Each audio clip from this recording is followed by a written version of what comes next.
আলাইকুম বন্ধুরা, আপনারা সবাই কেমন আছেন? আলো ডায়েরির পক্ষ থেকে আমি লিসা। প্রতিদিন নতুন নতুন ভালোবাসার গল্প পেতে ও শুনতে চাইলে আমাদের আলো ডায়েরি চ্যানেলটাকে সাবস্ক্রাইব করে পাশে থাকা বেল আইকনটি বাজিয়ে দিও, কেমন? ধন্যবাদ। 3 বছর পর দুই কাঁধে ব্যাগ ঝুলিয়ে হালকা পাতলা গঠনের একটা ছেলে ভার্সিটির গেট দিয়ে ঢাকা ভার্সিটিতে প্রবেশ করে। কয়েক পা আসার পরে ছেলেটা একটু থামে, চারপাশে ভালো করে লক্ষ্য করে ও সব দিকে একবার চোখ বুজে নেয়। অনেক ঢিলে একটি কালো প্যান্ট, সাথে অ্যাশ করা ঘি কালারের লম্বা হাঁটা শার্টের বোতামগুলো সবটা লাগিয়ে কটেনো হাত খুলে নিতে সবাই এগিয়ে যায়। নিক্সটের মার্কেট থেকে কেনা সাধারণ দুই ফিতাওয়ালা জুতার যেন করুণ অবস্থা। ব্যাগটাও যেন বেশ পুরনো, হয়তো 5 বছর ধরে এমনি ব্যাগ বাড়িতেই পড়েছিল। ছেলেটা আরও কিছু দূর যেতে থেমে যায়, ক্যাম্পাসের দিকে চোখ যায়। কয়েকজন বন্ধু সার্কেল গোল হয়ে বসে আড্ডা দিচ্ছে, কারো চুল লাল, কারো চুল হলুদ।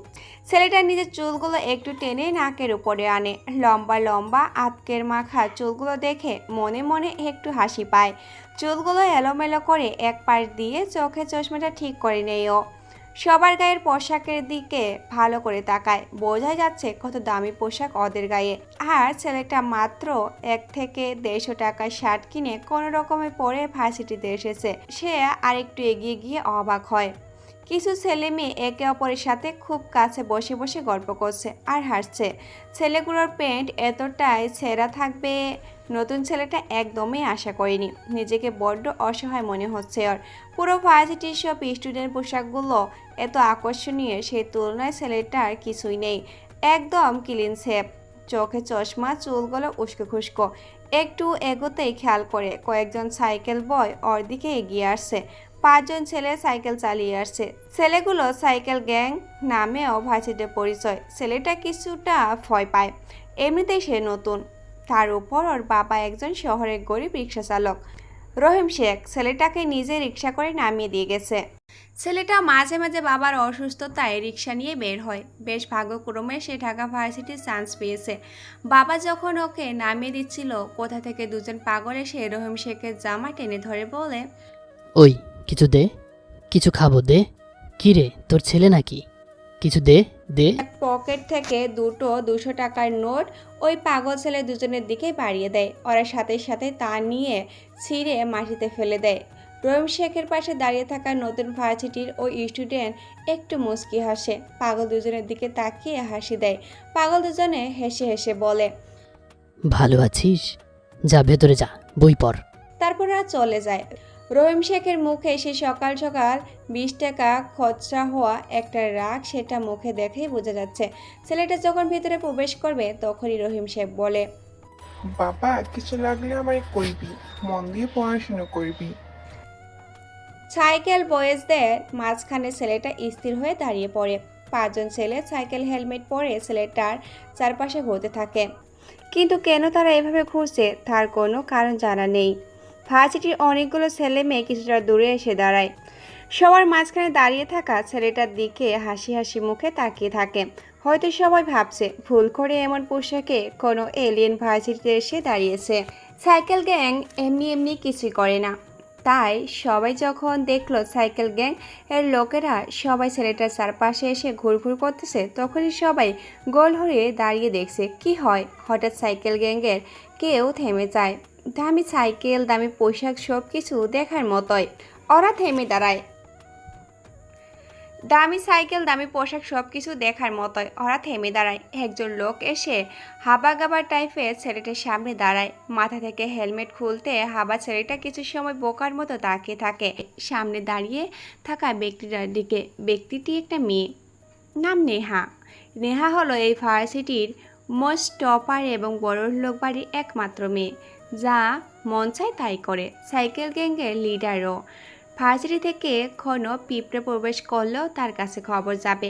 আর এই ছেলেটা তো নতুনই। নেহা এসে কোনো কথা না বলে ছেলেটার চশমাটা খুলে নিয়ে মাথায় একটা গাঁটটা দিয়ে বলে, নাম কি তোর? ছেলেটা ভয় পায়। বড় একটি ঢক গিলে সামনে নেহা নামের মেয়েটির দিকে তাকায়। প্রথম দিন এরকম কিছু হবে ছেলেটা কখনো কল্পনাও করেনি। ভয়াতর দৃষ্টিতে তাকিয়ে আমতা আমতা করে ছেলেটি বলে, জি জি, আমি রাফি। তারপর মাথাটা ঘোরানোর আগেই বলি, গল্পটা সবাই শেষ অবধি পড়বেন। মাথা ঘোরানোর কোনো দরকার নেই বা চিন্তা করার কোনো কারণ নেই। চ্যাপ্টার 1 নিলয় চ্যাপ্টার 2তেই আছে, চ্যাপ্টার 1-এর নিলয় চ্যাপ্টার 2তেই আছে। আবারও বলছি, কে এই রাফিয়ান? প্রশ্নটা কিন্তু এখনও থাকবে। রাফিয়ান গল্পের মূল টুইস্ট, কে রিয়েল রাফিয়ান? রাফির কথা শুনে সবাই বেশ জোরে হাসতে থাকে। এরকম ভয়ে কেউ কোনোদিনও এই নেহাদের সামনে কখনো কোনো কথাই বলেনি। সবাই রাফির এমন উত্তরে জোরে জোরে হেসে ওঠে। লিমন নামের একটা ছেলে নেহার পাশে এসে দাঁড়ায়। রাফির শার্ট টেনে বলে, কিরে গান্ড, কি পরে আসছিস? ডাস্টবিন চিনিস? ও, তোর তো চেনারই কথা। নিজেই তো একটা আস্ত ডাস্টবিন। চারপাশে তাকিয়ে ভালো করে দেখ, তোর মতো কাউকে খুঁজে পাচ্ছিস? পাবি না। এখানে সবার পোশাক দেখ আর তোর পোশাক দেখ। বুঝতেছি না তোর মতো একটা মাল, মানে বলতে পারিস এলিয়েন, এখানে কিভাবে ঢুকলো? রাফি সবার দিকে তাকায়। আসলে সবার পোশাক যথেষ্ট পরিপাটি আর দামি। সবার মধ্যে রাফিকে কেমন যেন ডাস্টবিনেই মনে হচ্ছে। ভার্সিটির মেয়েরা ওইদিকে তাকিয়ে বেশ জোরে জোরে হাসতে থাকে। রাফি মাথাটা নিচু করে কখন যে চুপিসারে কান্না শুরু করে দিয়েছে রাফি নিজেও জানে না। ঢিলে পোশাক কেমন যেন সব অন্যরকম লাগছে ওর। আসলে সে কি ভুল করে এখানে পড়তে এসেছে? নেহা হাসি হাসি মুখ করে বলে, সত্যিই ভাই, তুই একটা মালে রে। কিভাবে এখানে তুই? তোর কোনো ছোট বোন বা ভাই পড়ে দেখা করতে আসছিস? সালা কী ধরনের দেখতে লাগছে তোকে জানিস? যা বেরিয়ে যা, তোকে যেন কখনো ক্যাম্পাসে আমাদের সামনে না দেখি। সবাই নেহার সাথে সহমত পোষণ করে জোরে জোরে হাসি দেয়।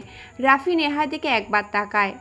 শর্ট টি শার্ট আর টাইট জিন্সের সাথে চুলগুলো গোছানো, মুখে হালকা মেকআপের প্রলাপ। মেয়েটাকে বেশ আকর্ষণীয় লাগছে, অতি সুন্দরী। মেয়েটা ভার্সিটির খ্যাত গরিব নতুন ছেলেটাকে নিয়ে ঢল করে হাসছে। দেখুন, আপনারা আমার সাথে এভাবে কথা কেন বলছেন? আমি তো কিছুই চিনি না, নতুন এসেছি। ওরে, মালটা তো বেশ শুদ্ধ করেই কথা বলে। তা বাবা, তুমি কোন ডিপার্টমেন্ট? জি, ইংলিশ ডিপার্টমেন্ট। কি, তুই ইংলিশ ডিপার্টমেন্টে পড়িস? ভাইয়া। কোন বর্ষ? জি, প্রথম বর্ষ। রাফি আর কিছু বলে না। এমন অপমান সে কোনোদিনও হয়নি। সে সবাই দিকে একবার তাকায়। সবার ফ্যাশন হাই লেভেলের। রাফি আবারও মাথা নিচু করে নেয়। খুব কষ্ট হচ্ছে ওর। সবাই দিকে আর না তাকিয়ে চলে আসবে তখনই নেহা ডাক দেয়, তা বাবা রাফি, তোমাকে এখানে কে ভর্তি করিয়েছি? আমার বাবা তোমার বাবা কি করেন? রিক্সা চালক। আহারে, এ কারণেই এমন গন্ধ। আচ্ছা যা, তোকে পরে দেখে নেব। নেহার কথা বলা শেষে ওরা সাইকেল নিয়ে চলে যায়। সাইকেল চালিয়ে ওরা গেটের কাছে আসে। প্রতিদিনের মতো দুজন পাগলকে ওরা বসে থাকতে দেখে গেটের সামনে। একজন হাফ প্যান্ট পরা আর একজন ফুল প্যান্ট। তবে যে ফুল প্যান্ট পরে তার এক পায়ের প্যান্ট হাফ করায়, চুলগুলো ময়লা আর অনেক বড় হয়ে মাথার উপর জট পেকে আছে। মুখ ভর্তি দাড়ি, গফের কারণে ঠিকমতো চেহারা চেনা যায় না ওদের। নেহারা সামনে আসতেই পাগল দুটো ওদের সামনে এসে দাঁড়ায়। অন্যমনস্ক থাকায় ওরা সবাই ওই দুজন পাগলের সাথে ধাক্কা লেগে হুটমুড়িয়ে পড়ে যায়। নেহার অনেকটা কেটে যায় হাতে। পাগলেরা জোরে জোরে হাসতে হাসতে বলে, কি মজা, কি মজা! ওরা পারে না সাইকেল চালাতে। ওই, আমাকে দিবি সাইকেল চালাবো? দে না, দে দে। নেহা উঠে দাঁড়ায়। মেজাজটা অনেক গরম হয়ে যায়। তার উপর পাগলদের এমন অত্যাচার প্রতিদিনই দেখতে হয় ওদের। লিমন আর আকাশ এগিয়ে আসে। প্রথম জনকে জোরে একটা খুশি দিয়ে বলে, শালা ভাইঞ্চোদ, তোদের জন্য প্রতিদিন আমরা ঝামেলাতে পড়ি। তোদেরকে মেরে জায়গা ছাড়া করব, বুঝেছিস? পারে না চালাতে, কি মজা! মার খেয়েও একজন এমন হাসি দিয়ে কথা বলে। আকাশ এগিয়ে এসে তাকে খুশি মারতে যাবে তখনই নেহা জোরে জোরে বলে ওঠে, ওই থাম নীলা, ম্যাম আসছে। আকাশ কথাটা শুনে চুপচাপ রাস্তার এক পাশে গিয়ে দাঁড়ায়, মাথা নিচু করে নেয়। নীলা ম্যাম হলো ভার্সিটির ইংলিশ টিচার, অনেক রাগী আর গম্ভীর। এখনও বিয়ে করেননি তিনি। ভার্সিটির অনেক স্টুডেন্ট তার সামনে হয়ে থাকলেও পিছনে নীলাকে নিয়ে প্রেমপত্র লিখতে থাকে। নীলার বাবা মেহরাব সাহেব এখন শহরের মেয়র। প্রভাবশালী বলে নীলা রোজ নিজের গাড়ি নিয়ে ভার্সিটিতে আসে। ক্লাস ছাড়া তিনি তেমন কারোর সাথে কথা বলে না। সবাই অনেক বেশি মজা পায়। নীলার গাড়িটা ওদের সামনে এসে থামে। সবাই ভয় নিয়ে মাথা নিচু করে দাঁড়িয়ে থাকে। নীলা গাড়িটা ব্রেক করে নেমে দাঁড়ায়। ঘন কালো চুল, রোজ দামি শাড়ি পরে, চুলগুলো বেশ সুন্দর করে সাইজ করে খোলা, চোখে চশমা পরে ভার্সিটিতে আসেন, পায়ে হাই হিল।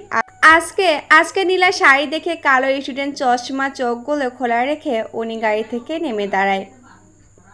ছেলেগুলো এক পলক তাকিয়ে আবারও মাথা নিচু করে নিল। নীলা গাড়ি থেকে নেমে গালে হাত দিয়ে বসে থাকা হাসি হাসি মুখের পাগলটার দিকে তাকিয়ে রইল। প্রতিদিন নীলা এই পথে যাওয়ার সময় বেশ কয়েকদিন ধরে লক্ষ্য করছে একটা পাগল ওর দিকে বেশ মায়াবী আর অপলক দৃষ্টিতে তাকিয়ে থাকে। প্রথম পাগল দুটাকে নীলা দেখেনি, কিন্তু আজ থেকে 8 মাস আগে নীলা একদিন ভার্সিটিতে আসার পথে দুজন পাগলকে ভার্সিটির সামনে বসে থাকতে দেখে। এরপর প্রায় খেয়াল করে দেখেছে ওদের মধ্যে একজন রোজ নীলার দিকে তাকিয়ে থাকে।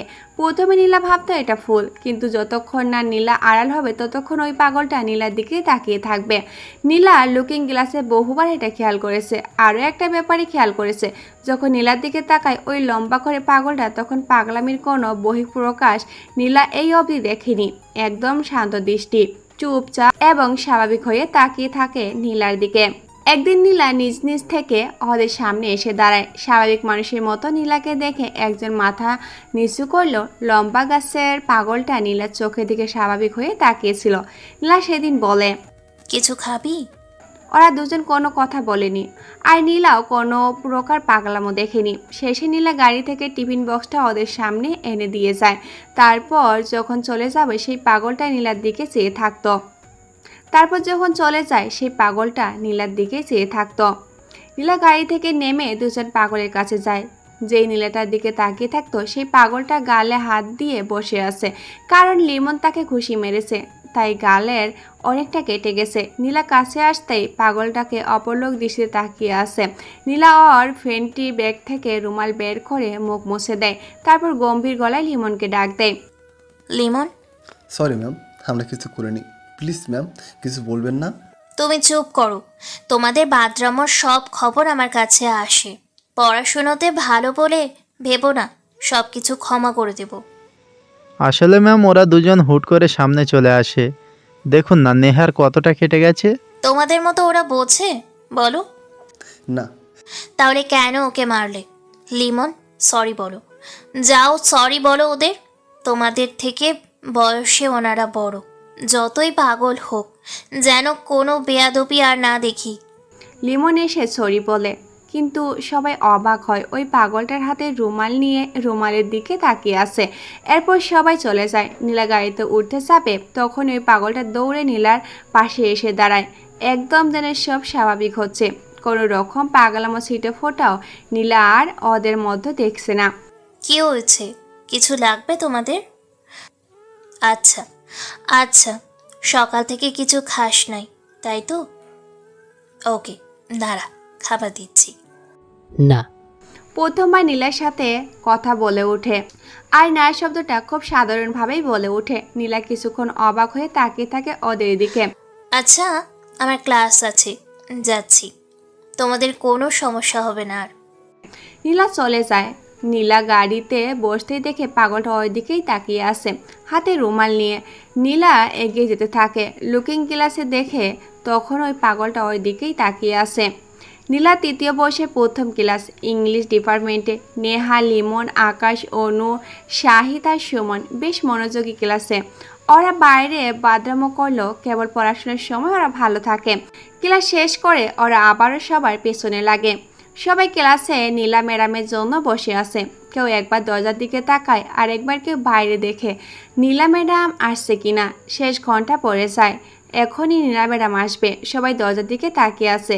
একটা কালো ছায়া সবাই দেখতে পায়। ছায়াটা দেখে সবাই যখন দাঁড়াতে যাবে, দেখে সকালে সেই গাড্ডা আতেল আবাল মার্কার রাফি নামের ছেলেটা ভেতরে প্রবেশ করছে। নেহারা অবাক হয়ে তাকিয়ে থাকে। একটু আগেই তো এই ছেলেটা পড়লো প্রথম বর্ষে পড়ে, তাহলে হঠাৎ তৃতীয় বর্ষে? বিষয়টা রীতিমতো নেহাকে অবাক করে দেয়। রাফির দিকে তাকিয়ে পুরো ক্লাস হঠাৎ চুপ হয়ে পড়ে যায়।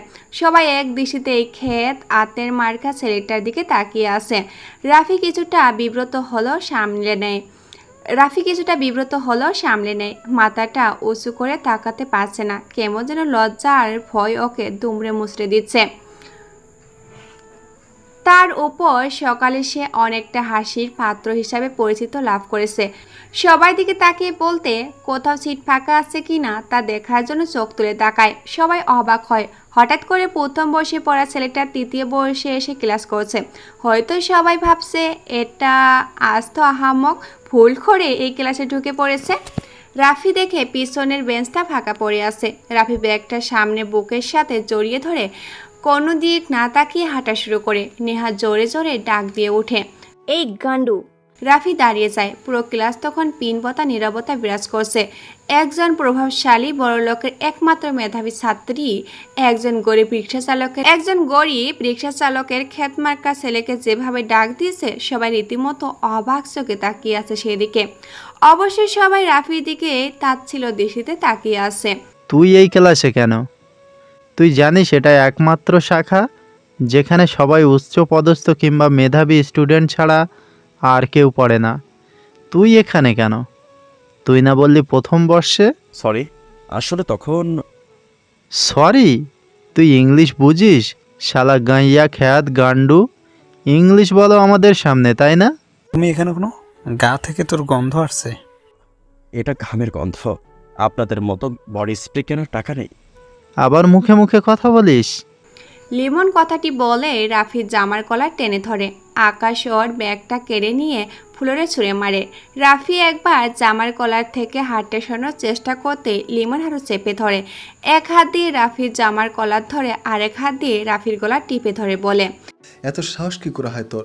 দেখুন, আমি তো আপনাদের কিছুই পড়িনি বা কোনো ক্ষতি করিনি। তাহলে কেন আপনারা আমার সাথে এমন করছেন? গ্রাম থেকে গরিব রিক্সা চালকের ছেলে বলে আমার সাথে এমন করছেন? লিমন আর কোনো কথাই বলে না। জোরে একটা রাফির গালে চড় দিয়ে গালি দিয়ে ওঠে। রাফি কয়েক পা পিছিয়ে গিয়ে গালে হাত দিয়ে নিচু হয়। ওর পরে থাকা ব্যাগটা হাতে নিয়ে কিছুক্ষণ ওদের সবার দিকে তাকিয়ে থাকে। নেহা বলে, বেশি ভাব দেখাবি না। তোর মতো স্টুডেন্টকে বেশ ভালো মতোই চিনি। পড়াশোনা যে কেমন তোর বোঝা হয়ে গেছে। রাফি নেহার দিকে এগিয়ে আসে। তখনও চোখ নিচু করে চেয়ে আসে। নেহার দিকে মাথা নিচু করে তাকায়। ব্যাগটা আগের মতো বুকের সাথে চেপে ধরে বলে, ইট ইজ নেহা। রাফি আর কোনো কথা বলে না। সোজা গিয়ে সেই ফাঁকা খালি পড়ে থাকা বেঞ্চে গিয়ে বসে। সামনে থাকা কতগুলো ছেলে মেয়ে তখনও বোকার মতো তাকিয়ে থাকে। যেমনটা ভেবেছিল সবাই রাফিকে, ঠিক রাফি তেমন নয়। রাফি সোজা নিজের জায়গায় এসে বসে জানলা দিয়ে ওই বাহিরে তাকায়। কেমন যেন ওর কান্না পাচ্ছে। হয়তো আজ গরিব বলে কত অপমান সহ্য করতে হচ্ছে ওর। কিন্তু তারপর রাফির দিকে সবাই তাকাতে থাকে। রাফি পকেট থেকে একটা চুইংগাম বের করে গালে নিয়ে চিবাতে থাকে। নেহা কেবল রাগি চোখে তাকালো একবার, কিন্তু লিমন তখনই বলে ওঠে, ম্যাম আসছে রে। নেহা দরজার দিকে তাকায়। নীলা ক্লাসে এসে প্রবেশ করে। সবাই চুপ হয়ে বসে যায়। নীলা বলে, আজ তোমাদের একজন নতুন সহপাঠী এসেছে, তোমরা জানো?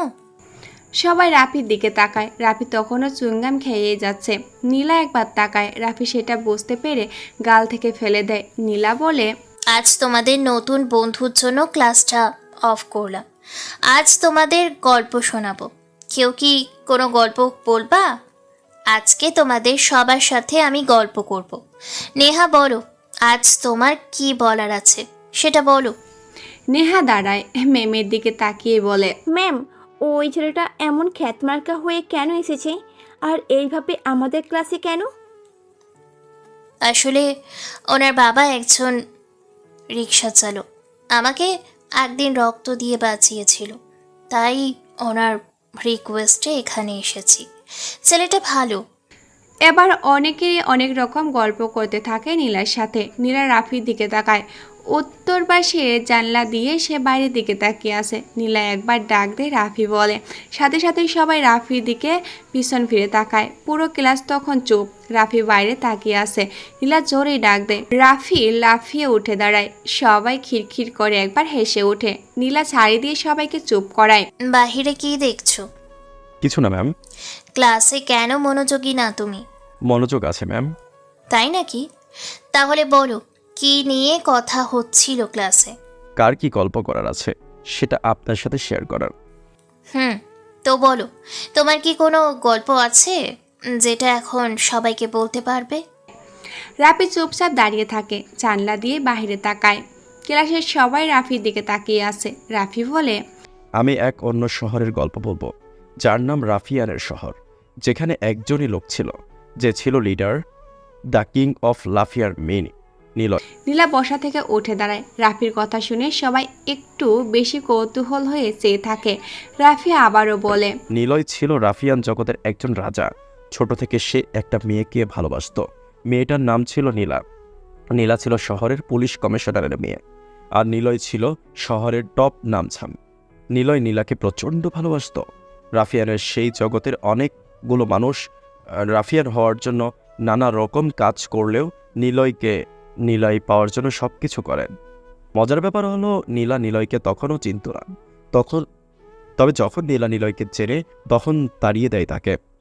নীলয় হারিয়ে যায় নীলার থেকে। নীলা কখনো বোঝেনি নীলয়কে। নীলা চাইলে নীলয়কে বলতে পারত, এসব ছেড়ে দাও।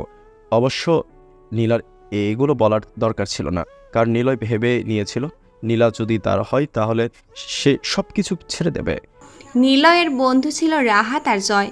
ওদের কাছে অনেকগুলো লোকও ছিল, কিন্তু রাফিয়ানের জগতে কেবল ছিল রক্তের খেলা, মাইন্ড গেম। যে যতটা কঠিনভাবে খেলতে পারে সেই হবে mister ruffian, the king of rock star. Mehrab সাহেব জয়কে নিজের করে তার মেয়ের ভালোবাসাকে শেষ করে। একদিন নীলয় আর রাহাতকে মেরে ফেলতে চায় ওরা, কিন্তু খর্নক আগন্ত এসে তাদেরকে বাঁচিয়ে নিয়ে যায়। মজার ব্যাপার হলো, সে আগন্ত একজন রাফিয়ান জগতে কেউ কখনো আপন হয় না। আপন ভাবতে গেলেই হয় তাকে মরতে হবে, না হয় মারতে হবে। আমি এগুলো পড়েছিলাম, তাই নিজেই রাফি নাম দিয়েছি আমার। রাফিয়ান থেকে নাম রাফি। নীলা চাইলে সব কিছু ঠিক হতে পারত। নীলা বড়ই স্বার্থপর, নীলয়কে বোঝেনি। রাফি কথাগুলো শেষ করে বেঞ্চে বসে। সবাই কিছু সময় রাফির দিকে তাকিয়ে থাকে। অনেকেই নীলয় সম্পর্কে এখন জানে। এমনও অনেক পাতি মাস্তান আছে যারা নীলয়ের নাম ভাঙিয়ে চলছে। নীলয় মাস্তান জগতে রাজা ছিল বলে সবাই তাকে ব্যবহার করেছে। কেবল নীলয় কখনো পারেনি নিজেকে ব্যবহার করতে। নীলা রাফির কথা শুনে চুপ থাকে, কিছু না বলে ক্লাসরুম থেকে বের হয়ে যায়। নীলা মনে করার চেষ্টা করে নীলয়ের সাথে কতগুলো ঘটনা। নীলয়কে সে অপমান করে তাড়িয়ে দিয়েছিল। নীলয়কে সে চাইলেও নিজের করে রাখতে পারত, কিন্তু নীলা করেনি। এই ওঠ, বেঞ্চ থেকে ওঠ। রাফির শার্ট টেনে ধরে নেহা আর লিমন বেঞ্চ থেকে উঠায়। রাফি কোনো কথা বলে না। রাফি মনে করার চেষ্টা করে ওর সাথে অতীতে অনেক ঘটনা, যা আজ তাকে চুপ করিয়ে দিয়েছে। কাচুমাচু হয়ে রাফি বলে, ভাইয়া দেখুন, আমাকে কেন এমন জ্বালাচ্ছেন? আমি কি করছি? তখন আমাকে ইংলিশে অনেকগুলো জ্ঞান দিয়েছিস। বেশ কথা জানিস তো তুই। তোকে ভালোবেসে ফেলেছি। আমার সাথে প্রেম করবি? নেহার এমন কথা শুনে রাফি বোকার মতো তাকায়। রাফি বুঝে উঠতে পারে না নেহা কেন এমন করে কথা বলছে। লিমন নেহার কথা শুনে বলে, সত্যি দোস্ত, তুই এই হিরো দেখতে ছেলেটাকে ভালোবেসে ফেলছিস। আহা। সত্যি। তুমি কি আমাকে ভালোবাসবে রাফি? রাফি কোনো কথা বলল না। ব্যাগ নিয়ে ক্লাসরুম থেকে বেরিয়ে আসে। একটু দূরে আসতেই রাফিকে নীলা ম্যাডাম ডাক দেয়। রাফি নীলার সামনে এসে দাঁড়ায়। তোমার আব্বু রক্ত দিয়ে আমাকে বাঁচিয়েছিল বলে তোমাকে ভার্সিটিতে এনেছি। মন দিয়ে পড়াশুনো করবা। এইসব রাফিয়ান নাকি কি সব যেন একদমই ভাববে না। জি ম্যাম। আর তুমি যে লেখাগুলো পড়েছো সেই বইটা আমাকে দিও, আমিও পড়ব। বই তো নেই ম্যাম। তার মানে? নীলয় নিচে আমাকে বলেছে এসব। মানে? It is my feeling. Rafi ব্যাগটা কাঁধে নিয়ে সিঁড়ি দিয়ে নিচে নেমে আসে। নীলা রাফির দিকে হা করে তাকিয়ে থাকে। নীলয় কোথায়? প্রশ্নটা সে নিজের কাছে করে। নীলয়কে সে কত খুঁজছে, পায়নি। একটা সময় সে নিজে ভেবেছে নীলয়কে কেন খুঁজছে, কিন্তু কোনো প্রশ্নের উত্তর সে পায়নি। নীলা নিজের রুমের দিকে এগিয়ে যাবে, দেখে কতগুলো গাড়ি ভার্সিটির ভিতরে প্রবেশ করলো। নীলা বিরক্তি নিয়ে তাকায় সেদিকে, কারণ গাড়িগুলো সব জয়ের। নীলা উপর থেকে নিচে নেমে আসে। ভার্সিটি যেন হঠাৎ করে নীরবতা পালন করা শুরু করে দিয়েছে। কেউ কেউ তো বলাই শুরু করে দিয়েছে, ঢাকা শহরের সবচাইতে বড় মাস্তান রাফিয়ান জয় ভার্সিটিতে এসেছে। জয় এখন বর্তমান পুরো দেশে সবার কাছে আতঙ্ক। প্রকাশ্যে সে এখন মাস্তানি করে বেড়ায়। নিলয়কে সে অনেক খুঁজেছে, কেবল সে নয়, নিলয়কে সাকিব, ফায়াজ, মেহরাব সবাই খুঁজেছে, কিন্তু নিলয়ের কোনো অস্তিত্ব নেই এই শহরে বা দেশের মধ্যে। প্রথম 1 বছর ওরা সবাই ভয়ে দিন কাটিয়েছে, নিলয় ফিরেনি। তারপর জয় হয় মিস্টার রাফিয়ান জগতের সবার লিডার। জয়ের নাম শুনে সবাই ভয়ে পালিয়ে যায়।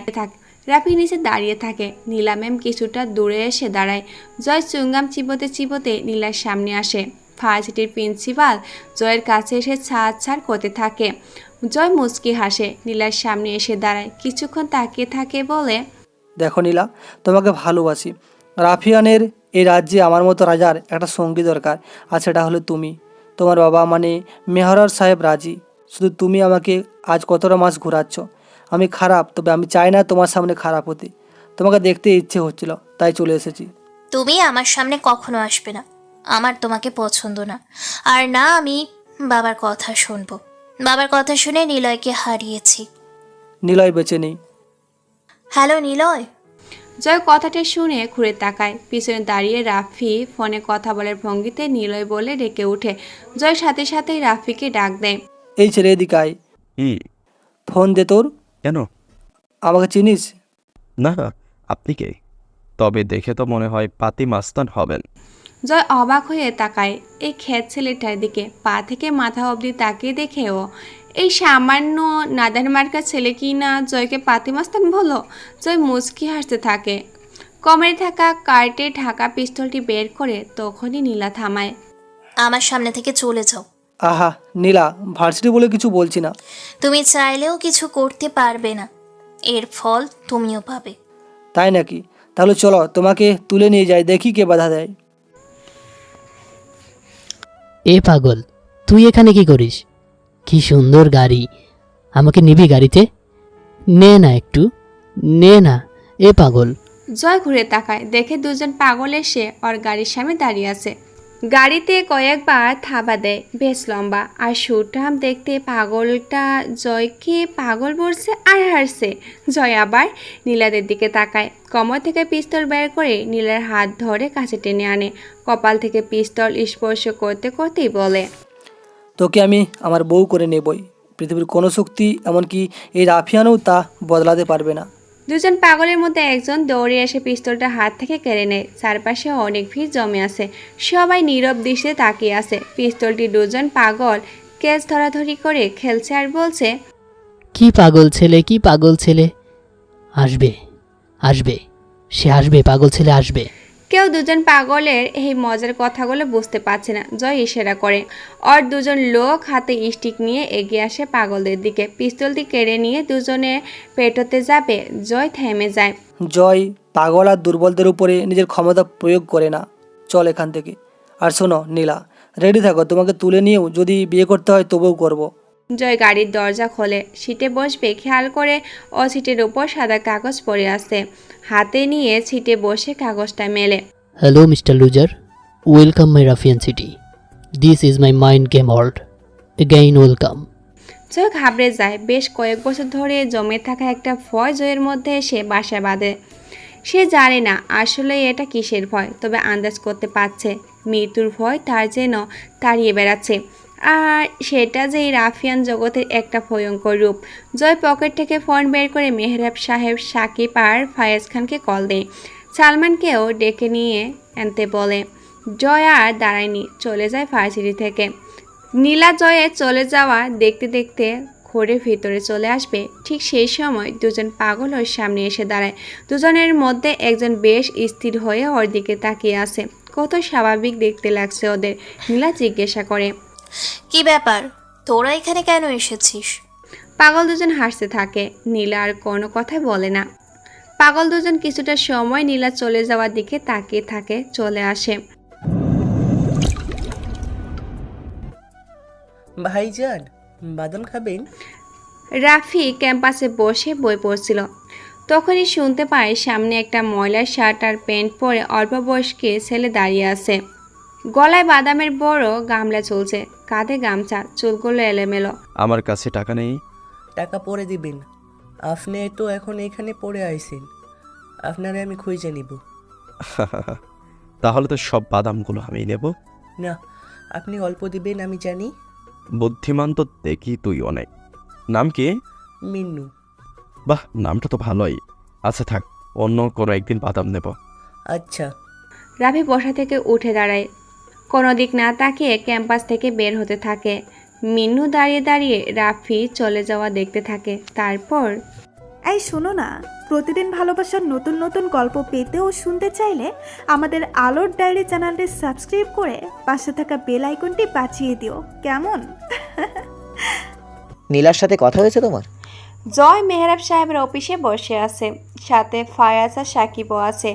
জয়ের হাতে সেই সাদা কাগজ বারবার পড়ছে আর নিজের মনে কী সব ভাবছে। মেহরাব সাহেব উপরে প্রশ্নটা করে। জয় একবার মেহরাব সাহেবের দিকে তাকিয়ে কাগজটা এগিয়ে দেয়। Hello mister loser, welcome my mind city. এমন কিছু একটা লেখা পড়ে মেহরাব সাহেব বসা থেকে উঠে দাঁড়ায়। সবাই দিকে উৎকণ্ঠা গলায় বলে, ও এসে গেছে। কে এসেছেন? রাফিয়ান। কিন্তু কে আসলো রাফিয়ান? আমাদের সামনেই তো জয় বসে আছে, তাহলে রাফিয়ান কে? রাফিয়ান আসলে কে সেটা বড় কথা না। নিলয়ের প্রধান হাতিয়ার তার মাইন্ড গেম। সে আমাদের সবার সামনে আছে, অথচ টের পাচ্ছি না। জয়, পুরো ঘটনা বলো। নীলার সাথে দেখা করেছিলাম, একটা ছেলে ছিল ফোনে, নিলয় বলে ডাকছিল। তুলে নিয়ে আসো ছেলেটাকে। আরে ধুর, হাবাগোবা ছেলে একটা। নিলয়কে দেখতে হাবাগোবাই লাগতো, বুঝলে? আমার তো মনে হয় না, ওই ছেলেটাকে একদমই মনে হচ্ছে না সে রাফিয়ান জগতের সাথে ইনভলভ। তবু তুলে আনো। ওকে, দেখি কি করা যায়। সবাই চলে যায় যে যার মতো করে। মেহরাব সাহেব একা বসে আছে। মেহরাব সাহেব নিলয়ের সাথে পরিচয়ের ঘটনাগুলো মনে করতে থাকে। মনে করে নিলয়ের বাবার সাথে ওর পরিচয়ের কথা। নিলয় তার ছোটবেলার আগের ঘটনাগুলো জানে, কিন্তু পরের ঘটনাগুলো কিছুই জানে না। আচ্ছা, নিলয় কি জানে ওর একটা বোন আছে? না না, জানবে না। ওর বোন তো আমার কাছেই আছে, সবার আড়ালে। যদিও সে সবার সামনে আছে, কিন্তু তাকে কেউ চেনে না। মেহরাব সাহেব বসা থেকে উঠে দাঁড়ায়, কয়েকবার পায়চারি করে ভাবতে থাকে সেদিন রাতের ঘটনা। রাহাত আর নিলয়কে কোনো একজন অপরিচিত ব্যক্তি এসে আমাদের সামনে থেকে তুলে নিয়ে যায়। সেদিন আমাদের সামনে একটা কাগজ উড়ে আসে, সেটা জয়, সাকিব আর ফায়াজ জানে না। কাগজটা রোজ মেহরাব সাহেব পকেট থেকে বের করে পড়তে থাকে। নিলয়, কোনো একদিন দেখা হবে তোমার শহরে, যেখানে তুমি হবে বাঘ আর আমি হব সিংহ। কিন্তু জানো তো, বাঘ যতই সিংহ হোক না কেন, সিংহ বনের রাজা। তোমার শহরে এসে সবার সামনে তোমার সাথে তোমার স্টাইলে খেলবো মাইন্ড গেম, যেখানে একটাই পরিণত, শেষ মৃত্যু। একটা পিস্তল, একটা বুলেট, আর তোমার একটাই লাশ অপেক্ষা করো। আমি আসবো তোমার শহরে, খেলবো মাস্তানের গেম মাইন্ড। লেখাটা বড্ড অদ্ভুত, কিন্তু কে দিয়েছে সেটা জানে না এবং কাকে দিয়েছে সেটাও জানে না মেহরাব সাহেব। কেবল ওর সামনে এসে পড়ে। হিসাবে মেলাতে থাকে মেহরাব সাহেব। নিলয় অচেতন হয়ে পড়েছিল ওদের কাছে সারাদিন। রাহাত আসে, সবার সামনে তাকে মেরে মাটিতে লুটিয়ে দেওয়া হয়। তখন অবধি সব ঠিক ছিল। সাকিব আসো। সাকিব আসার পরেই আমরা যখন ওদের দুজনকে মারতে যাচ্ছিলাম, তখনই একটা লোক আসে, হাতে কাগজ। সেখানে লেখা ছিল welcome to the mind city, welcome to the mind city. তাহলে ওরা দুজন এভাবে পড়ে থাকলো, কার লোক এসে এভাবে কাজ দিয়েছিল? নতুন কোনো রাফিয়ান, কিন্তু কে সে? কিসের রাফিয়ান? রাফিয়ানকে প্রশ্নটা আমি কেন করছি? জয়, আমি সাকিব, রাহাত, নিলয় ছাড়া আর কেই বা আসলো রাফিয়ান হবে? কে রাফিয়ান? রাফিয়ান জগতে আসলেই বড় রকমের প্যাচ লেগে আছে। ভাবতে পারছি না কে আসল রাফিয়ান। একবার নিজেকে আসল রাফিয়ান মনে হয়, তারপর জয়কে, তারপর নিলয়কে। পরক্ষণেই যেন মনে হয় না এটা ধারণাটি ভুল, এই ধারণাটি ভুল। রাফিয়ান আসলে পরিচিত কেউ হবে, তাহলে আসলে আমরা তাকে চিনি না, সে হয়তো সবার সামনেই আছে। না হলে সেদিন কেন নিলয়দের মারতে যাচ্ছিল, তখন একটি গাড়ি এসে ওদেরকে তুলে নিয়ে যায়। তবে কি সেই আসল রাফিয়ান? আর এই ভার্সিটির খ্যাত ছেলেটা কেন জয়ের সামনে শেষ মুহূর্তে নিলয় নাম উচ্চারণ করে? কিছু একটা রহস্য আছে যা আমরা টের পাচ্ছি না। মেহরাব সাহেব আর ভাবতে পারে না কিছু। এই খ্যাত বেয়াদব ছেলে, দেখে চলতে পারিস না? রাফি ভার্সিটির মধ্যে প্রবেশ করে, ব্যাগ থেকে বই বাইর করে হাতে নিয়ে এগিয়ে যায়। আজকে নীলা ম্যামে পড়া চ্যাপ্টারটা ওর একটু বাকি আছে, যা পড়তে পড়তে এগিয়ে যায়। কিন্তু হঠাৎ খেয়াল করে কারো মাথার সাথে ওর কপাল জোরে লাগে। রাফি থেমে যায়, সামনে তাকিয়ে দেখে নেহা দাঁড়িয়ে আছে। নেহা ঘুরে তাকানোর আগে কথাটা বলে রাফির দিকে তাকায়। একটা কোষের চর বসিয়ে দেয় রাফির গালে, অথচ সবাই দেখছে রাফির কোনো দোষই নেই। নেহা পিছন থেকে বন্ধুদের সাথে আড্ডা দেওয়ার তালে এগিয়ে আসছিল আর রাফির সাথে ধাক্কা খেয়েছে। যেখানে রাফি ওকে বকা দিবে সেখানে উল্টো নেহাই তাকে বকা দিয়ে গালে কষিয়ে একটা চর দিয়ে দেয়। রাফি গালে হাত দিয়ে বলে, আমাকে কেন মারলেন? চুপ ইডিয়েট! আমি সুন্দরী বলে ইচ্ছাকৃতভাবে আমাকে ধাক্কা দিয়েছিস? মতলব বুঝিস না? থাপড়িয়ে তোর দাঁত ফেলে দেবো। আমি কি করেছি? আবার বলিস কি করেছিস? তোকে তো আমি ক্যাম্পাসে কাপড় ছাড়া করে ঘুরাবো, তখন জানতে চাস কি করেছিস? চল বেটার সাথে আজকে বেশ ভালো মতোই খেলা শুরু করি। চল। এই শাহিদ, দুটো ডিম নিয়ে আয়, বেটাকে বোঝাবো আজকে টিস কাকে বলে। শাহিদ দৌড়ে ক্যান্টিন থেকে দুটো ডিম নিয়ে চলে আসে। রাফি বকার মতো সবকিছু তাকিয়ে দেখছে। লিমন ডিম হাতে নেয়, পাশে দাঁড়িয়ে নেহা বেশ মজায় নিচ্ছে। লিমন একটা বাটিতে দুটো ডিম ফুটিয়ে গুলিয়ে নেয়। রাফি সাথে সাথে হাঁটু ভাঁজ করে বসে বলে, ভাই আমি কি করেছি জানি না, আমাকে মাফ করে দাও। এমন কেন করছো তোমরা? শালা ওঠ, একদম ন্যাকামই করবি না। প্লিজ ভাইয়া, আমাকে মাফ করে দাও। আমি কখনোই কোনো প্রকার ভুল করব না। কেন করবি না ভুল? তোমাদের ভয়ে আমি কোনো কিছুই করব না।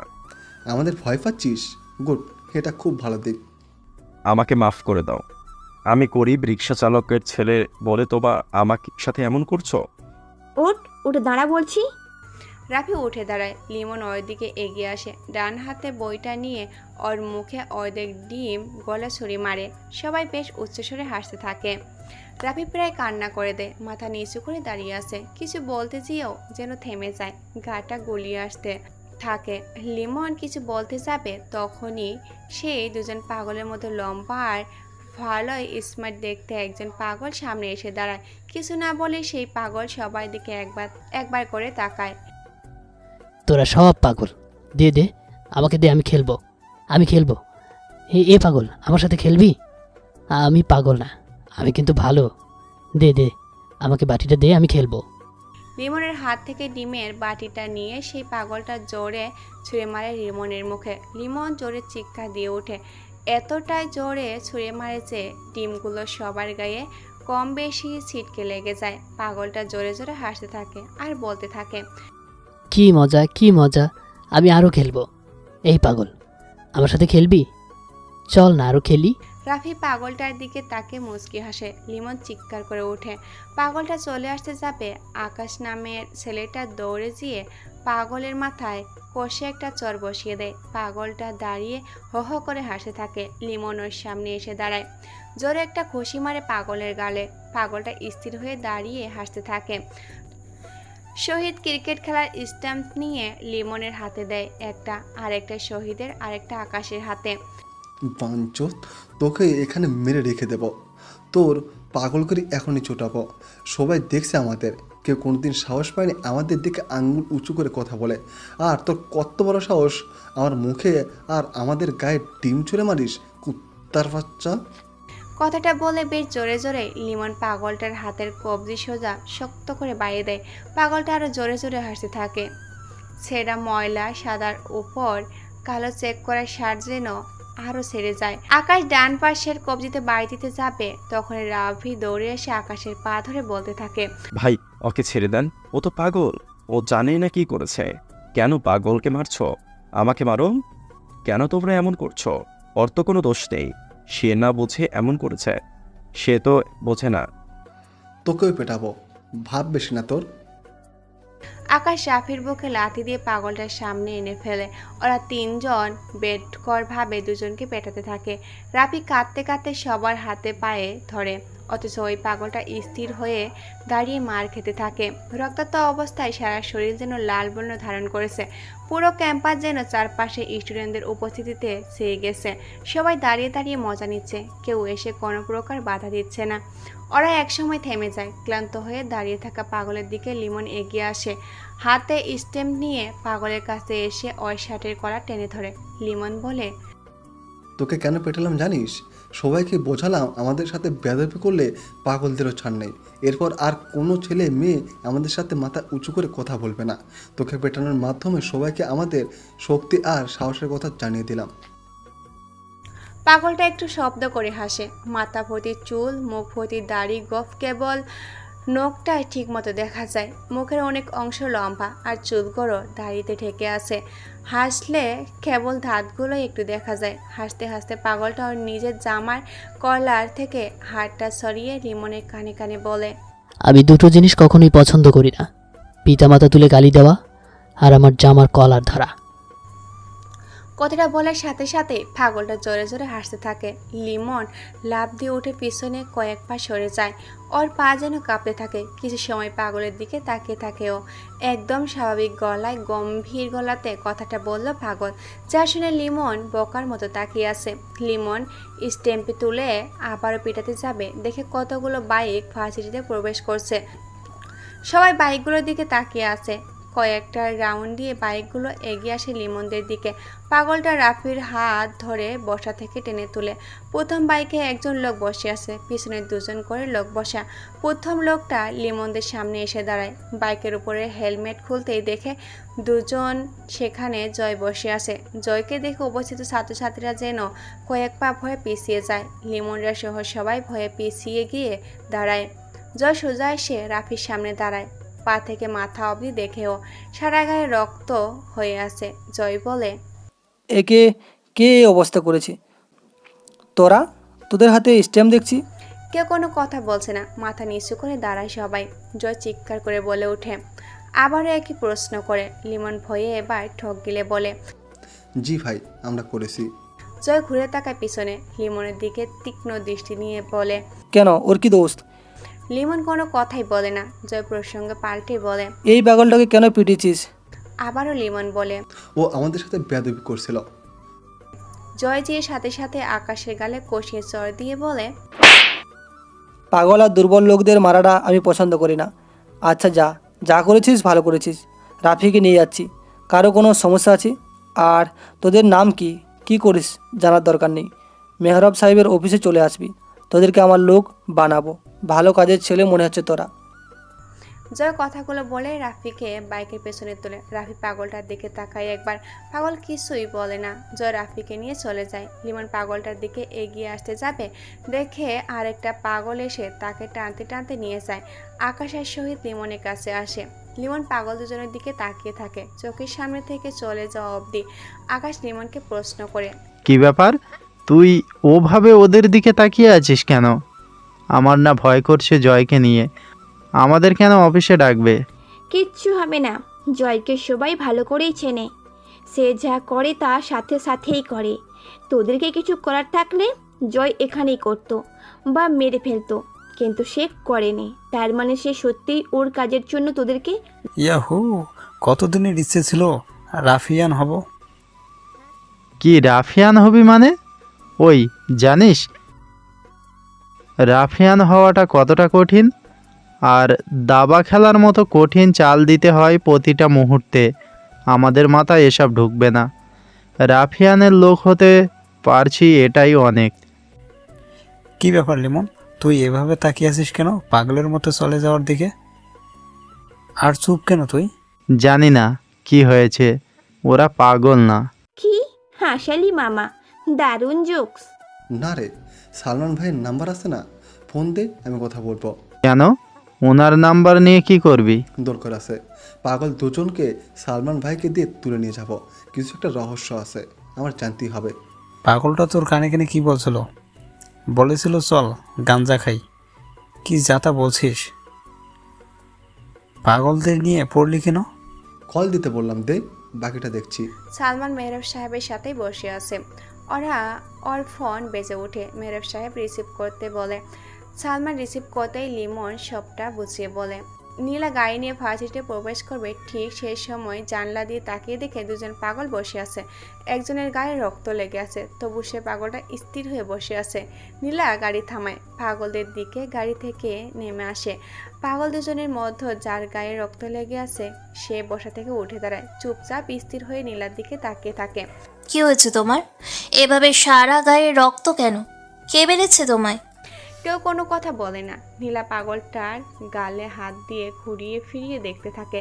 বেশ ভালো মতো আহত হয়েছে পাগলটা। নীলা বলে, আচ্ছা চিন্তা করো না, তোমাকে হসপিটালে পাঠাচ্ছি, তুমি ঠিক হয়ে যাবা, আসো। নীলার সামনে এগিয়ে যায়, কিন্তু ওই পাগলটা সেখানে দাঁড়িয়ে থাকে। নীলা পিছনে ঘুরে তাকায়, আবার বলে, কি হলো, আসো। পাগলটা তখনও দাঁড়িয়ে আছে। নীলা এগিয়ে আসে, নীলার হাতটা ধরে টেনে নিয়ে যেতে থাকে। গাড়ির কাছে এসে নীলা তার ড্রাইভারকে বলে হসপিটালে নিয়ে যেতে। পাগলটা নীলার হাত শক্ত করে ধরে। নীলা প্রথমে ছাড়িয়ে নিতে চায়, কিন্তু এতটাই শক্ত করে ধরেছে যে ছাড়াতে ব্যর্থ হয়। তুমি যাও, ড্রাইভার তোমাকে ঠিকমতো হসপিটালে পৌঁছে দেবে, সেখানে থাকবেও। না। পাগলটা নীলার সাথে প্রথমবার কথা বলে ওঠে। অসুস্থভাবে না বলে ওঠে পাগলটা। নীলা বুঝে যায় এই হাত এখন পাগলটা ছাড়বে না, তার মানে ওর সাথেই হসপিটালে যেতে হবে। নীলা পাগলের সাথে গাড়িতে উঠে বসে। আরেকটা পাগলও গাড়িতে ওঠে। নীলার আঙ্গুলের মধ্যে পাগলটা তার নিজের আঙ্গুল প্রবেশ করে আঁকড়ে ধরে। নীলা গাড়ির মধ্যে তা ছাড়িয়ে নেওয়ার চেষ্টা করে, কিন্তু আবারও ব্যর্থ হয়। গাড়ি চলতে থাকে। এক পর্যায়ে নীলা খেয়াল করে পাগলটা ওর কাঁধে মাথা রেখে শুয়ে পড়েছে। নীলা সরে আসে, কিন্তু পাগলটার তখন শেষ নেই। হয়তো গা থেকে অধিক রক্ত বের হওয়ার ফলে সে জ্ঞান হারিয়ে ফেলছে। নীলা এগিয়ে এসে পাগলটার মাথাটা ওর কাঁধে রাখে। নীলা ভাবে পাগলের মাথা থেকে হয়তো বকটা গন্ধ নাকে আসবে, হয়তো কতদিন গোসল না করার জন্য এমন হবে, কিন্তু না। নীলা অবাক হয়, কি সুন্দর শ্যাম্পুর গন্ধ নীলার নাকে ভেসে আসতে থাকে। নীলা কিছুক্ষণের জন্য অবাক হয় পাগলদের কথা ভেবে। গাড়ির মধ্যে ওই পাগলটা নীলার দিকে এক দৃষ্টিতে তাকিয়ে আছে, অথচ কোনো প্রকার পাগলামো করছে না। একদম চুপচাপ পায়ের ফাঁকে হাত গুজে চুপটি করে বসে আছে, যেন মনে হচ্ছে দুজন ছোট্ট বাচ্চা বসে আছে। নীলা হাসপাতালের দিকে যাচ্ছে। এইদিকে মেহরাব সাহেব বসে আছে, চোখে মুখে বেশ বড় রকমের চিন্তা কাজ করছে। বেশ জোরে দরজা টোকা মাছের শব্দ হতে থাকে। মেহরাব সাহেব দরজার দিকে তাকায়। নীল রঙের একটা কোট পরা একজন ভদ্রলোক দাঁড়িয়ে আছে। মেহরাব ইশারা ভিতরে আসতে বলে। লোকটা বেশ হতভম্ব হয়ে মেহরাব সাহেবের দিকে এগিয়ে আসে। মেহরাব সাহেব অনুমতি ছাড়াই টেবিলে রাখা এক গ্লাস পানি ঠক করে খেয়ে নেয়। গ্লাস রাখতে রাখতে বলে, স্যার আমি শেষ, পথে বসে যাব। অগ্রণী ব্যাংক বাংলাদেশ লিমিটেডের মালিক আমি। গত 3 দিনে 47 কোটি টাকার মতো আমাদের সবগুলো অ্যাকাউন্ট থেকে হ্যাক করে নেওয়া হয়েছে। কি? আপনি কি আহমেদ নাজিন? জি স্যার আমি শেষ। এত টাকা হিসেব মেলাতে পারছি না। দেশে কয়েকদিন আগে বড় বড় ব্যাংকে টাকা হ্যাক হয়েছিল, সেই জন্যই অনেকেই আমাদের ব্যাংকে এসে টাকা রাখে। এখন আমাদের পথে বসতে হবে। লোকটা চলে যায়। মেহরাব সাহেব বকার মতো করে বসে থাকে। জয়কে তাহলে আবার হ্যাক করা শুরু করেছে? সে কি গাধা নাকি? এখন কেন সে এমন করবে? কি দরকার বুঝলাম না। জয় আসলে জানা যাবে তারপর। নীলা হসপিটালের সামনে এসে দাঁড়ায়। ডাক্তারকে ডাকেও। তখনও নীলার হাত ধরে আছে পাগলটা। স্টিক ওঠানোর পরও নীলার হাত ছাড়েনি পাগলটা। ডাক্তাররাও চেষ্টা করে ফেল হয়। শেষে একজন ডাক্তার বলে, সরি ম্যাম, আপনাকেও আমাদের সাথে যেতে হবে আর পেশেন্টের সাথে থাকতে হবে। নীলা পরিস্থিতি বুঝতে পেরে ডাক্তারদের সাথে কেবিনে প্রবেশ করে। ডাক্তাররা ট্রিটমেন্ট করে পাগলের জ্ঞান ফেরায়। জ্ঞান ফিরে দেখে নীলা তার হাত তখনও ধরে আছে। নীলা বলে, কেমন আছো? পাগলটা কোনো কথা বলে না, নীলার হাত ছেড়ে দেয়। পরিষ্কার হাতে যেন দাগ বসে গেছে। সে কখন থেকে আগলে ধরেছিল ওর হাতটা। নীলা হাত উঁচু করে ভালো করে দেখতে থাকে। তখন শুয়ে থাকা পাগলটা বলে, সরি। নীলা পাগলটার দিকে তাকায়। পাগল ইংলিশও জানে না, মানে স্বাভাবিক করে কথা বলছে। নীলা অবাক চোখে তাকায়, পাশে তাকায়, আরেকটা পাগল নেই। গাড়ি থামাতেই সে যেন কোথায় চলে গেছে কেউ জানে না। নীলা ডাক্তারকে বলে, আপনাদের হসপিটালে কি কোনো মানসিক ডক্টর আছে? আছে। তাহলে পাঠিয়ে দিন তো, দরকার আছে। কিছু সময় পর নীলার সামনে মানসিক ডাক্তার মিস্টার ফায়াজ সাহেব এসে দাঁড়ায়। নীলা বলে, আপনি একটু দেখে বলুন তো ওর মানসিক অবস্থা কেমন, ভালো হবে নাকি? সে মাঝে মাঝে খুব স্বাভাবিক হয়ে কথা বলে, আবার বেশ চুপচাপ থাকে। আমি কোনো দিন ঠিকমতো পাগলদের আচরণ করতে দেখিনি। আপনি একটু ওকে দেখে বলবেন তো। আবি আবি আবি। পাগলটা বারবার একই রকম কথা বলতে থাকে। নীলা ডাক্তারের দিকে তাকায়। ডাক্তার বলে, আমার মনে হয় ওনার নাম আবি হবে, তাই তো আবি বলে চিৎকার করেছে। আচ্ছা, চিন্তা করার কিছু নেই, আমি দেখি কি করা যায়। তবে পাগলটার কথা শুনে মনে হচ্ছে ভালো হতে পারে। হয়তো একটু সেবা আর ভালো ব্যবহার সঙ্গী সব মিলিয়ে তাকে যদি প্রমাণ করা হয় তবে ভালো হতে পারে। ডাক্তার চলে যায়। নীলা পাগলটার দিকে তাকিয়ে থাকে, মুচকি হেসে বলে, আচ্ছা, তোমার নাম আবি রাখলাম, নামটা কিন্তু অনেক সুন্দর। আমার নাম নীলা। আচ্ছা, তুমি আমার দিকে এভাবে কেন তাকিয়ে থাকো? আবির নামের পাগলটা কোনো কথা বলে না, ফেল করে তাকিয়ে থাকে নীলার দিকে। মাঝে মাঝে হাসতে থাকে। নীলা আবারও বলে, আমাকে ডাকো তো, বলো নীলা, বলো বলো। আর চিন্তা করো না, তোমার পাশে আমি আছি, আমি তোমাকে ঠিক করে তুলবো। তুমি এখন আমার নাম বলো। আবি চুপচাপ শুয়ে থাকে, আশেপাশে তাকায়। নীলা অদৃষ্টির সাথে তাকায়। আবি তার সঙ্গীকে খুঁজছে। নীলা সেটা বুঝতে পেরে বলল, সে চলে গেছে, আবার আসবে। তুমি আগে সুস্থ হও, তোমাকে নতুন কাপড় কিনে দেব, তোমাকে খাইয়ে দেব, তোমাকে দেখাশুনো করব। কথাটা আবি শুনতেই নীলার হাত আবারও ধরে। নীলা ছাড়িয়ে নিতে যাবে, তার আগে আবি হাত ছেড়ে দেয়। নীলা মুচকি হাসে, হাত ঘড়ির দিকে তাকায়। ক্লাস নেওয়ার সময় হয়ে গেছে ওর। আবির কপালে হাত রেখেই বলে, ডক্টরকে বলে যাচ্ছি, তোমার খেয়াল রাখবে, তুমি যেন একদমই দুষ্টুমি করবে না। আমি এসে দেখে যাব, চুপচাপ শুয়ে থাকবে। আসি। নীলা চলে যায়। ডাক্তারকে সবটা বলে বুঝিয়ে যায়। ডাক্তার এসে আবিরকে ঘুমের ইঞ্জেকশন দিয়ে চলে যায়। এদিকে জয় রাফির হাত ধরে মেহরাব সাহেবের অফিসে প্রবেশ করে। সাথে সাকিব, ফায়াজ আর সালমান আছে। জয় রাফিকে একটা চেয়ারে বসতে দিয়ে মেহরাব সাহেবের কাছে যেয়ে বসে। মেহরাব সাহেব গম্ভীর ও রাগী গলায় বলে, তুমি আমাকে না বলে কেন ব্যাংক অ্যাকাউন্ট হ্যাক করতে গিয়েছো? জয় বকা দৃষ্টিতে মেহরাব সাহেবের দিকে তাকিয়ে থাকে। জয় অনেক আগে এইসব হ্যাক করা থেকে নিজেকে সরিয়ে নিয়েছে। মেহরাব সাহেবের দিকে তাকিয়ে মুচকি হেসে বলে, আমি করিনি। কি? তাহলে কে করেছে? আমি জানি না। মেহরাব সাহেব গম্ভীর হয়ে কিছুক্ষণ চিন্তা করতে থাকে। রাফিয়ান জগতে বিশ্বাসের কোনো মূল্যই নেই, আর না আছে আপনদের কাছে টানার আগ্রহ।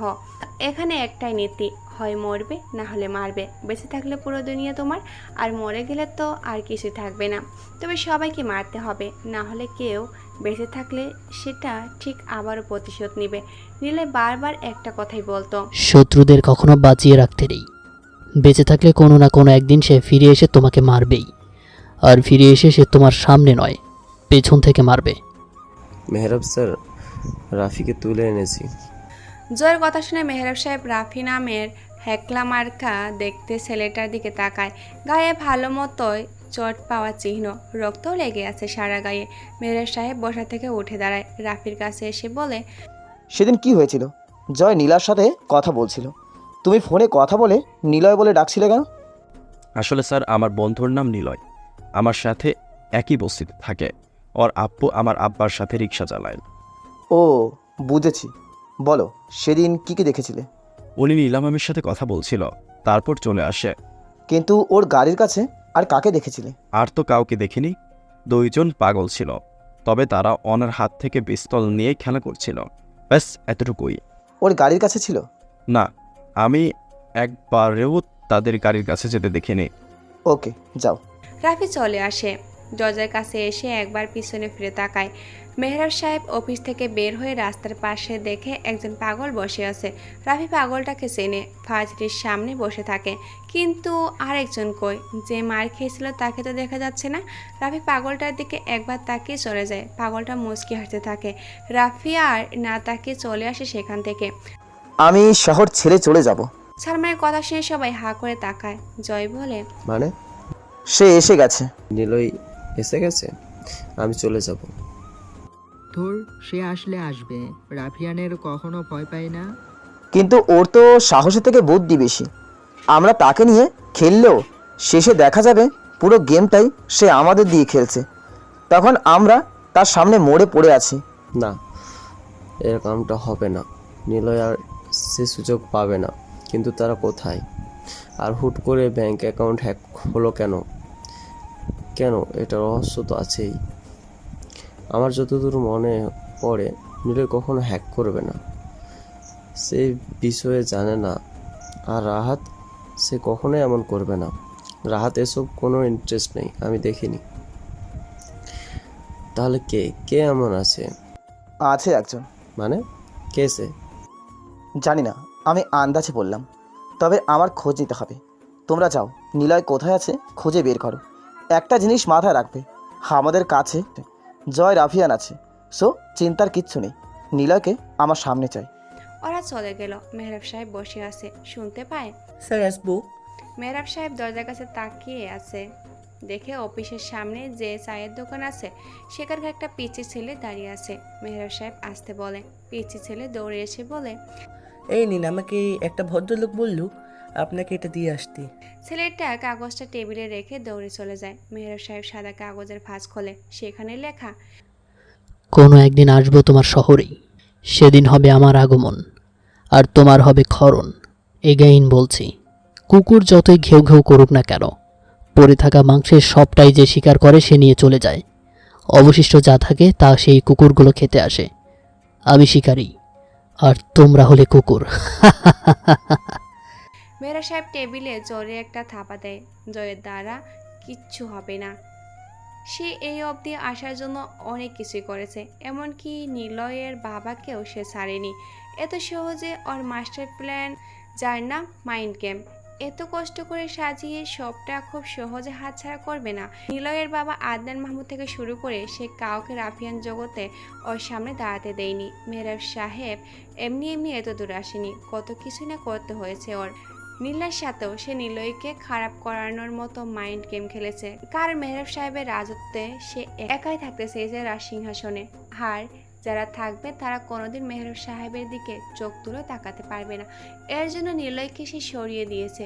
জয়, ফায়াজ আর সাকিবকে সাথে নিয়ে খেলেছে রাফিয়ান জগতের হিংস্র খেলা মাইন্ড গেম, যেটাতে একটাই চাল, আর সেই চালটা যদি কেউ ভুল করে সে আর বেঁচে থাকতে পারবে না। তবে কি মেহরাব সাহেব মাইন্ড গেম খেলার ওই একটা চাল ফুল করেছে? কিন্তু ফুল তো করার কথা না।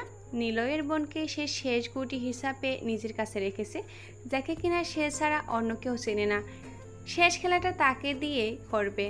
সব রকম তৈরি করছে মেহরাব সাহেব নিলয়ের বোনকে। কথাগুলো ভাবতে ভাবতে মনে পড়ে মেহরাব সাহেবের সাথে নিলয়ের বাবার সম্পর্কের কথা, যা নিলয়, নীলা বা অন্য কেউ কোনোদিনও শোনেনি বা জানে না।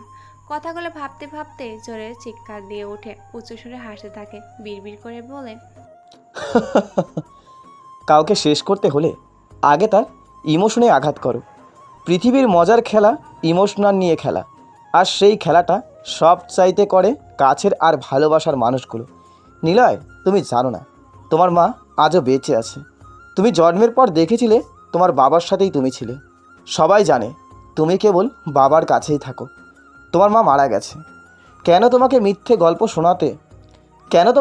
গল্প শোনাতো তোমার মায়ের ব্যাপারে?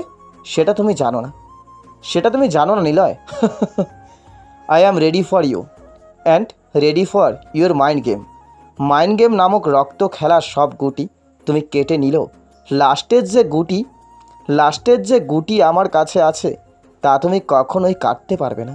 আর সেই দুটো গুটি দিয়েই আমি খেলবো তোমার সাথে ইমোশনাল মাইন্ড গেম।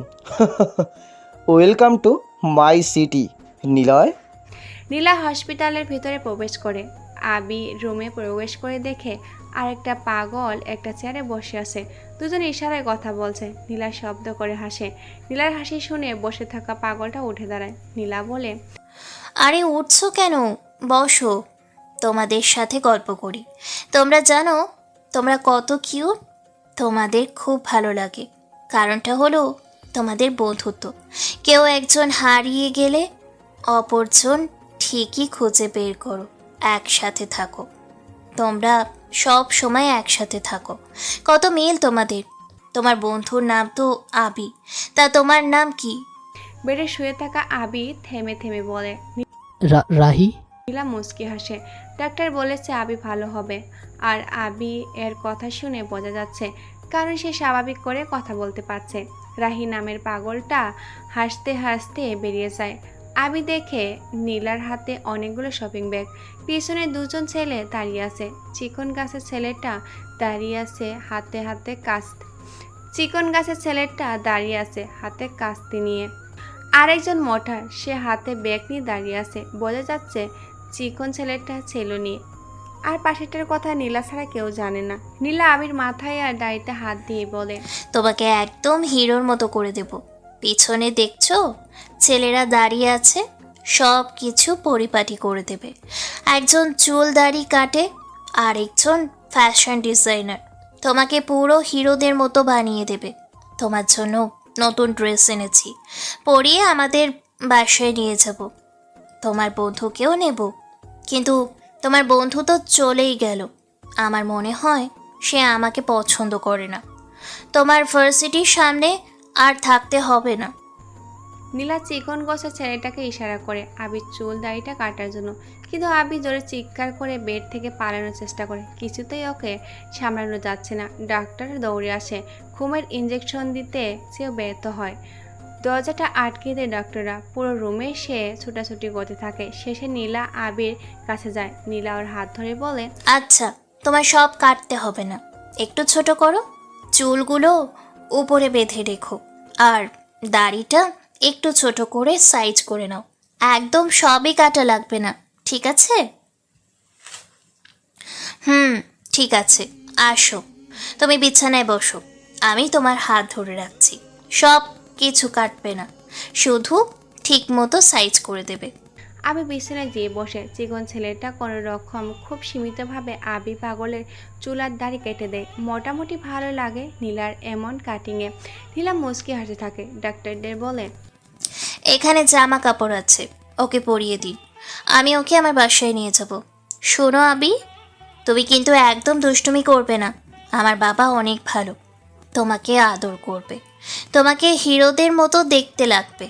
আবি কিছু বলে না, মুচকি হাসলো একটু। কোনো রকমে দাড়ির গোপ আবির চুল কাটা হয়েছে। ডাক্তারদের সাথে ফ্যাশনাল ছেলেটা আবিরকে নিয়ে অন্য রুমে যায়। বেশ কিছু সময় পর আবিরকে নিয়ে সামনে আনা হয়। সাদা শার্টের উপরে কালো স্যুট, কালো টাই পেন্ডা, সাথে সাদা মোজা, কালো দামি শু, বাম হাতে দামি ঘড়ি। চুলে জেল দিয়ে মাথার মাঝখানে ছোট্ট করে খোপা বানিয়ে দেওয়া হয়েছে। দাড়িগুলো বেশ গোছালোভাবে চিরুনি দিয়ে গুছিয়ে রাখা হয়েছে।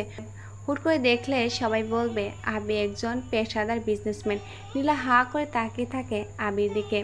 গা থেকে বডি স্প্রে করা সেন্ট নীলার নাকে আসে। নীলা পা থেকে মাথা অবধি দেখে। নীলা কখনো ভাবেনি আবিকে এভাবে দেখবে, যেন মনে হচ্ছে কোনো বলিউড মুভির হিরোদের মতো। নীলা আবির কাছে যায়, ওর হাত ধরে। আবি নীলাকে দেখে চুপচাপ হয়ে দাঁড়িয়ে থাকে। সেজন্য ডাক্তার বলেছে আবিকে যদি শান্ত রাখা হয় তবে তা নীলাকে ওর সামনে আনা দরকার। নীলা পারবে ওকে সুস্থ করতে। নীলা ওকে নিয়ে বের হয়। রাত 9টা বাজে। দোতলা বাড়ির ভিতর থেকে একজন কালো কোট, মুখে মাস্ক পরে বের হচ্ছে। বাড়ি থেকে কিছু দূর আসার পর লেটার বক্স দেখতে পায়। সে অচেনা আগন্ত ব্যক্তিটি লেটার বক্সের দিকে এগিয়ে যায়। লেটার বক্সের সামনে কিছু সময় দাঁড়িয়ে আশেপাশে তাকায়। আগন্ত অনেকটা দূরে একটা কালো রঙের গাড়ি দেখতে পায়। গাড়ির মধ্যে বসে থাকা একজন ব্যক্তির দিকে আগন্ত ব্যক্তিটা খুব ভালো করে চেনে। শুধু সে নয়, দেশের অনেক লোকই তাকে চেনে। আগন্ত কিছু সময় তাকে দেখে লেটার বক্স জড়িয়ে একটি বাড়ি দেয় লোহার রড দিয়ে। লেটার বক্স ভেঙে পড়ে। আগন্ত দেখে একটা লাল খাম, সাথে কালো গোলাপ। আগন্ত মুচকি হাসলো। একটা লাল খাম, একটা সাদা কাগজে কিছু লেখা। একটা কালো গোলাপ, দূরে থাকা একটা কালো গাড়ি, একটায় কালো রাত মনে করিয়ে দেয় হিংস্রতা। লাল খামটি হাতে নেয়, উপরে লেখা মেহরাব। আগন্ত দূরে দাঁড়িয়ে থাকা গাড়িটার দিকে তাকায়। মেহরাব সাহেব বসে থাকে। আগন্ত ব্যক্তিটার দিকে মুখে মুচকি হাসি দিয়ে চলে যায়। মেহরাব সাহেব ভাবে, নিলয়কে শেষ করার এটা একটি গুটির চাল, নিলয়ের বোন।